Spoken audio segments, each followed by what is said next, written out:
what actual skills are we actually going to need? Right. That's a massive question.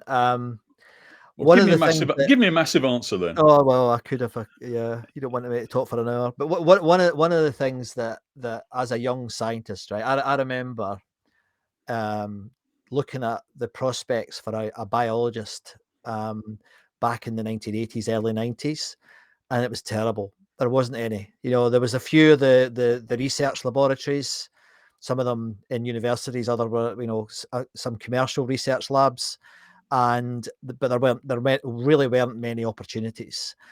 18 months ago, New Scientist looked at all the STEM subjects as they do every year. If you're interested in this, just go into New Scientist and Google skills required. And biological skills have gone from being second bottom out of 30 to the top. That is amazing. And again, the public aren't aware of that. It's not in the public consciousness, but the biology skills, the understanding, you know, everything from genetics to group dynamics to, you know, all these skills are starting to be required by organizations. And of course, as we move towards the analog generation of computers, which are coming, they are, of course, biological stroke technological entities, and that's going to require more biological skills. So if I was 18 again, I would do exactly what I did before, Derek, but I'd have more of a chance of staying in at this time than I had 30 years ago. So for me, that's one of the skills, just pure biology skills. But I think and again, I don't know the answer to this. I'm just going to speculate. I do think that having a range of skills. I mean, in big consulting anyway, they used to talk about a T, and you'd have your speciality. So I'll make it up. Say it's me, biology. That would be my deep skills.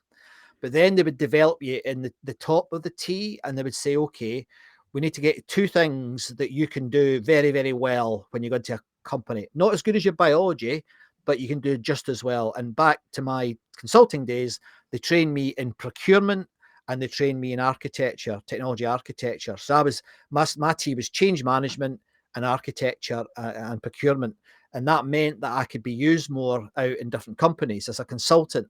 And I think more people should think about that. So I would love to see people doing, you know, if we're talking about, you know, a certain level, to go to university, you know, by all means do your chemistry degree, but do your master's in history, you know, or do your PhD in the you know, art, because I think that grounding, much more varied grounding, is going to be much more needed. Whereas before, and even to some extent now, it was about deep specialization. I think now we're going to need to have more of a breadth as well as that specialization. I hope that makes sense. And that means that when you come out and you go into industry, if that's what you choose to do, you'll have more opportunities. And it's great to see companies. I mean, companies have never been good at developing their people. The way companies deal with needing a skills gap is they sack somebody and bring in someone with the skills. I mean, I know that's quite glib, but I mean, as an HR director for 15 years, that's what they do, right? Despite all the stuff you read in the papers. But I think moving forward, that breadth of knowledge or that breadth of interest, curiosity is going to be something that will put you in a very positive position.